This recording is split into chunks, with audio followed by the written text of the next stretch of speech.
administrative law and the agencies and bodies it governs fits somewhat uneasily into the constitutional structure, and in particular the separation of powers.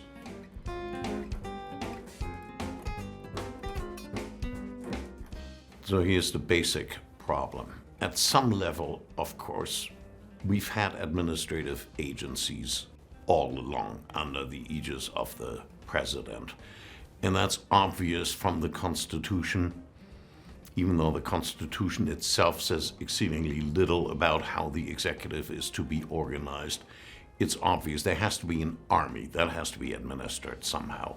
Taxes have to be assessed and collected. Somebody has to run the census every 10 years, and so on and so forth. So from the get-go, we had administrative agencies, some of them with a fair amount of discretion, and none of that was a significant constitutional issue or problem for all the occasional line-drawing difficulties that you had. What begins to emerge at the end of the 19th century is a somewhat different beast. These begin to differ from what went before in three major ways. One of them was that increasing numbers of agencies were established as independent agencies, and what that means is independent from the president, who cannot remove the officers of those agencies. They're multi-member agencies. The first of them was the Interstate Commerce Commission, established in 1887.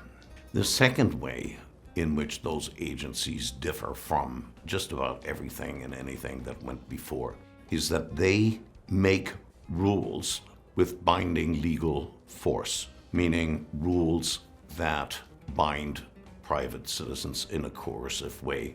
So the ICC engaged in rate making for railroads, public carriers, and that pretty much looks like a legislative activity, and so you have a delegation problem in that way, and you have to ask yourself in what way and to what extent is Congress allowed to delegate or redelegate lawmaking authority to administrative agencies, and what exactly is it that distinguishes lawmaking, which cannot be delegated, from more mundane routine of administrative rulemaking. Third thing I should say is that frequently these agencies also have adjudicatory functions. That is to say, they administer disputes, between carriers or between carriers and the agency itself. And some of those adjudicatory functions look suspiciously like the kinds of things courts had done traditionally. That is to say, decisions over private affairs, private disputes between employers and employees, and so on and so forth. That too is a delegation problem, but it's a delegation of judicial powers, or the reallocation of the judicial power of the United States to administrative agencies. And that leads you to the sort of put it all together piece. It now looks like these agencies combine functions, legislative functions, rulemaking, adjudicatory functions, and of course core executive functions of making the programs work in one body. And the question is, to what extent, if any, is that consistent with the United States Constitution and the separation of powers?